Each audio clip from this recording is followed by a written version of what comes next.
membahasnya lebih dalam mengenai usulan ini, kita sudah tergabung dengan pengamat politik Agung Baskoro dari Direktur Eksekutif Trias Politika Strategis. Mas Agung, selamat malam. Apa kabar?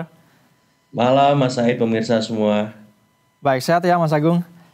Alhamdulillah. Alhamdulillah sehat. Mas Agung, saya mau langsung saja. Ya, Bagaimana Anda melihat wacana pilkada tidak langsung? Dari sebelumnya langsung, ini kepala daerah kita akan dipilih oleh DPRD. Ini sebuah kemajuan demokrasi atau malah kemunduran menurut Anda? iya saya kira problem ini harusnya tidak lagi diungkit-ungkit karena menurut saya sudah selesai ya. Bahwa pilkada langsung itu sebagai bagian dari proses kita berdemokrasi dan tuntutan reformasi di masa lalu. Jadi kalau misalkan kita mau mengevaluasi bukan prosesnya ya, kelangsungannya itu yang dipermasalahkan langsung atau tidak, tapi bagaimana menguatkan sendi-sendi demokrasi itu sendiri, apakah soal pengawasannya, apakah soal penindakan hukumnya, itu yang jadi problem. Tapi jangan sampai hal-hal fundamen yang itu merepresentasikan aspirasi masyarakat, keterlibatan langsung warga yang diamputasi, yang dihabisi. Karena kalau ini yang disinggung, ini yang disentuh, kita balik lagi ke masa silam di mana Hmm, demokrasi kita menjadi sebuah ya cerita cerita sejarah semacam itu ya. yang akhirnya kemudian diprotes, diruntuhkan oleh masyarakat ketika Orde Baru kemudian jatuh semacam itu. Mhm. Dan ini kan sudah berulang kali ya percobaan semacam ini, dan terakhir itu saya ingat saya peristiwa Garuda Biru ketika ada arahan mengoreksi putusan dari MK, kemudian ada soal Perpu Pilkada sebelum Pak SBY juga turun jabatan ya, yang kemudian juga heboh semacam itu. Nah, ini kalau dicoba lagi, saya Hmm. khawatir malah justru kontraproduktif bagi kita berbangsa, bernegara ya. Karena sesungguhnya ada problem-problem yang lebih membutuhkan energi besar, yang lebih serius untuk diatasi. Jadi terlewat karena bahasan soal topik ini kembali dibangkitkan dari kuburan semacam itu Hmm. istilahnya. Jadi menurut saya sudahlah gitu, kita fokus move on ke bagaimana mengawal pilkada langsung agar lebih baik Hmm. proses pengawasannya, proses penegakan hukumnya ketika memang biayanya masih terlalu tinggi, Bukan malah banyak kembali ke masa lalu Mas Agung manipulasi. ya? Kenapa? Bukannya malah kembali ke masa lalu begitu ya? Persis, ini Hmm. setback sangat jauh balik ke Hmm. masa lalu yang membuat ya kualitas demokrasi kita akan semakin turun seperti itu Hmm. karena aspirasi masyarakat kembali istilahnya tergadai. Dan soal pilkada langsung ya, kemudian pileg langsung ataupun nanti pilpres langsung, ini kemewahan terakhir loh yang dimiliki oleh warga kita. Hmm. Selama ini mereka diam ketika tidak dilibatkan dalam mengambil kebijakan publik ya, pembuatan undang-undang, seringkali proses partisipasi itu dilewati. Nah, Hmm. kalau ini direnggut juga, hati-hati saya kira, Hmm. karena efeknya akan luas, akan eksesnya kepada hal-hal lain juga akan mengganggu stabilitas nasional kita. Jadi problem soal demokrasi ataupun pilkada langsung ini sudah kita fokus bagaimana membuat aturan yang memastikan ya hal-hal yang kita khawatirkan soal money politics, soal biaya tinggi dan seterusnya itu kita buat aturan mainnya. Kita pastikan juga elit juga serius fokus ke sana.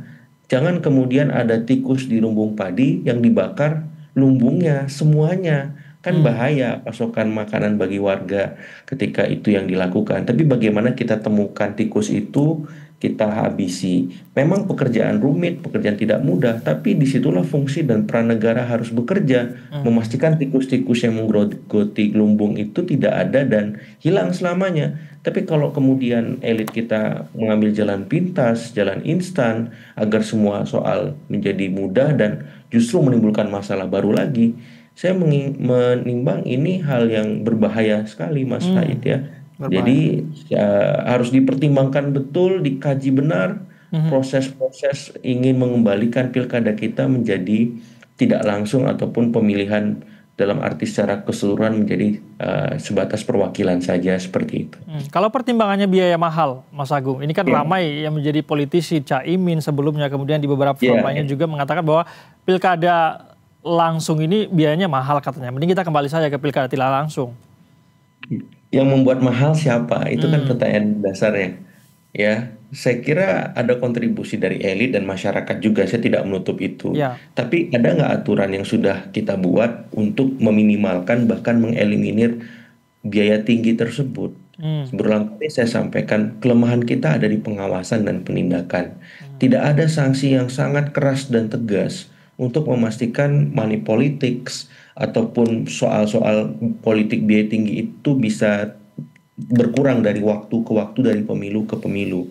Hmm. Jadi aturan hanya sebatas aturan, institusi hanya sebatas eksis saja, tapi tidak punya esensi semacam itu, atau belum maksimal perannya.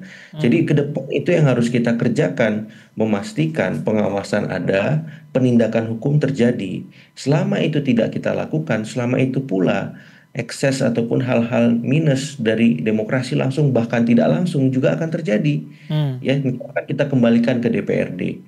Memang Hmm. tidak ada money politics, justru akan lebih masif lagi di tingkat elit. Ya, ya. Dan itu tidak lagi bisa melibatkan publik karena sudah berada di Hmm. ruang yang remang, ruang gelap, bukan remang-remang lagi. Hmm. Kalau sekarang publik bisa terlibat, mengawasi, bahkan bisa meminimalkan itu kalau pendidikan mereka semakin Hmm. baik, kalau teknologi semakin masif mengintervensi. Tapi kalau dikembalikan ke elit, satu, biayanya apa tidak tinggi juga. Yang kedua, Hmm. partisipasi publik di mana lagi? Seperti itu. Yang ketiga, kemudian pengawasannya seperti apa nanti? Ya, Hmm. ini kan kembali membuat memori kolektif publik Hmm. akan beranjak ke masa-masa silam di Orde Hmm. Baru misalkan. Nah, ini yang kita nggak mau. Kos untuk ke sana itu besar sekali, Mas Said. Hmm. Berbiaya sangat besar dan efeknya luar biasa ekstrim nanti. Saya nggak kebayang kalau itu terjadi, ya kita akan membuka masa-masa lalu yang kelam seperti itu kalau memang terus dipaksakan arahannya ke sana. Hmm. Demikian. Kalau menurut bacaan Anda, Mas Agung, siapa pihak yang paling diuntungkan jika wacana ini terjadi? Katakanlah partai politik kah, elit kah, rakyat kah, atau siapa menurut Anda? Ya jelas, saya kira elit-elit politik ya, karena memang dengan kembali ke tidak langsung konsolidasi kekuasaan itu akan semakin mudah. Hmm. Ya, segala hal akan semakin semakin gampang untuk dilakukan. Apakah bentuknya membuat undang-undang, menertibkan anggota-anggota dewan dalam tanda petik yang sok kritis ya, yang Ya. sok-sok beda dari partai, Hmm. sehingga demokrasi yang kita bayangkan ideal itu menjadi ya semu, Mas Said ya. Hmm. Jadi seolah-olah kita melaksanakan demokrasi, tapi secara substantif tidak ada lagi demokrasi di sana.